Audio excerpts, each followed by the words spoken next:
Hello, and welcome to the Geopolitics Explained podcast. Last episode, I've discussed China's recent busy few weeks that included the summit for the Shanghai Cooperation Organization and the military parade to commemorate the 80th anniversary of the end of World War II in Asia. A notable presence at the SCO Summit was India. In fact, this summit marked the first time that Indian Prime Minister Narendra Modi had stepped foot in China for 7 years. This shows that India isn't fully drifting towards China, but it is keeping all of its options open. Border clashes with Beijing linger in recent memory, but cooperation between the two Asian powers is growing, even if cautiously. For India, its neutral stance in the US-China rivalry gives it leverage. Modi is currently resisting US pressure, especially on energy, and they will buy from whoever offers the best deal to supply the 1.5 billion people population. Trump's trade demands risk alienating India, and some damage in trust has already been seen between the two nations.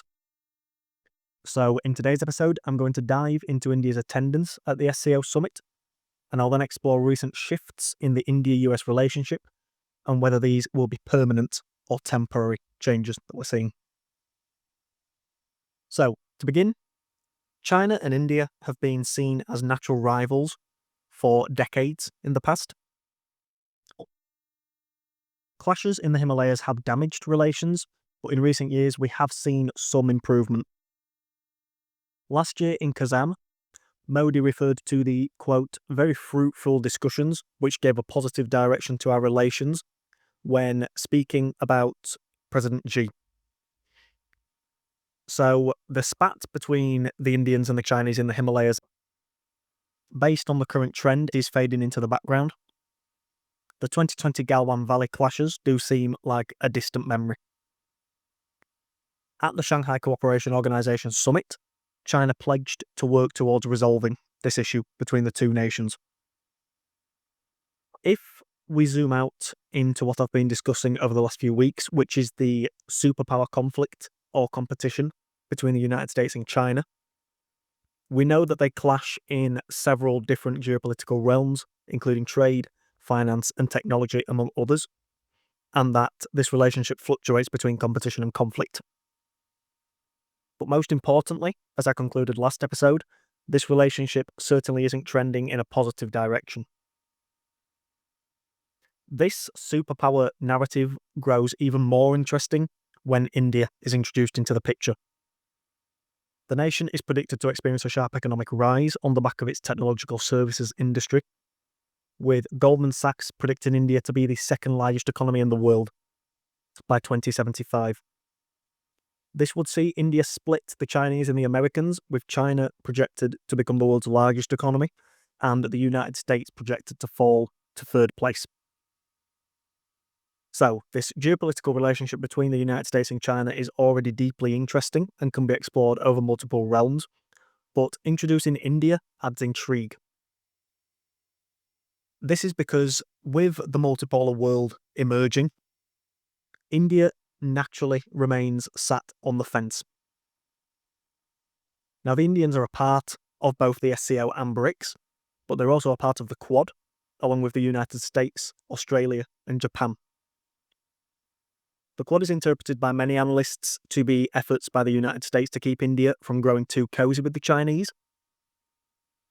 But with Trump's current efforts, especially in the trade realm, has he seen the Indians and the Chinese grow closer as a consequence of his aggression? Or is this purely posturing by India? With the SCO Summit, India is sending a signal to Washington. India is one of the most exciting geopolitical actors to watch in the next century because it has positioned itself neutrally. If we look back at major wars throughout history, any neutral actor that emerges unscathed finds itself in a position of strength relative to other actors who were involved in the conflict. Take the United States at the end of World War II as a prime example of this.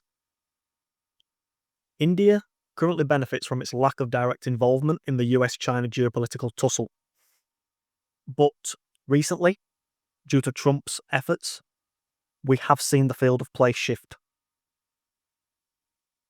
India and Modi have stood firm under tariff pressure. This indicates that this neutrality has provided them with some cards that they believe they can play, as we hear Trump so frequently discuss. In my opinion, it doesn't matter whether Trump's strategies are selfish or protectionist or isolationist. What matters is the unpredictable outputs that emerge as a result of Trump's inputs into the global geopolitical system. If we focus on India's individual incentives and self-interest, from a necessities point of view, India has to provide food, heating, and fuel for 1.5 billion people. As a result of this, they will buy energy from wherever it is affordable to do so. And if the United States wishes for India to diversify away from Russian energy, it should provide cheaper alternatives for India to do so. The sanctions strategy since the outbreak of the Ukraine war has been botched. Even Europe, which has implemented multiple sanctions packages against Russia, is still purchasing Russian energy.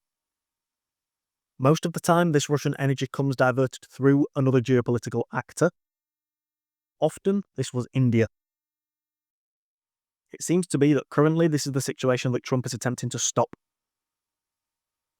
That's why he's asked the EU and NATO to cede the purchase of Russian energy sources themselves.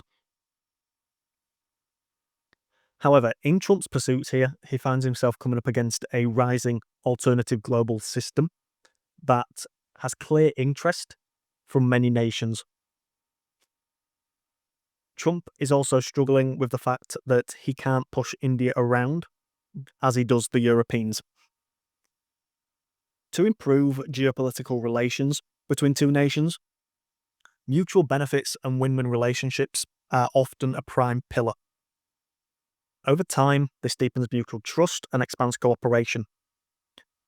President Xi made these recommendations to Prime Minister Modi at the Shanghai Cooperation Organization Summit to improve bilateral relations. Regardless of whether this becomes a reality or not, the rhetoric here is important. And if it was symbolic, Trump fell for it, stating on Truth Social that India and Russia are lost to, quote, deepest, darkest China. So if we look at the US and India today, are the current relations win-win? Are these two nations deepening trust, or is the opposite occurring? We are set to see Modi and Trump speak in the upcoming weeks. If Trump in this meeting considers the incentives and self-interest of India instead of his own pursuits, then perhaps they can return to a path of cooperation. If not, then this symbolism that many analysts are discussing was occurring at the Shanghai Cooperation Organization Summit could become more of a reality. This will depend on whether Trump will choose to help or hinder India and Modi in energy, trade, and regional geopolitical dynamics. Both India and the United States have reasons for strong relations with the other, but Trump's volatility could continue to upend relations here. US-Pakistan relations will also play a part here, with India offended by the US's efforts to boost relations with Pakistan. Also, in the aftermath of the India-Pakistan conflict that occurred earlier this year, Trump claimed credit for brokering a ceasefire between the two. However, Modi did not acknowledge the US involvement here.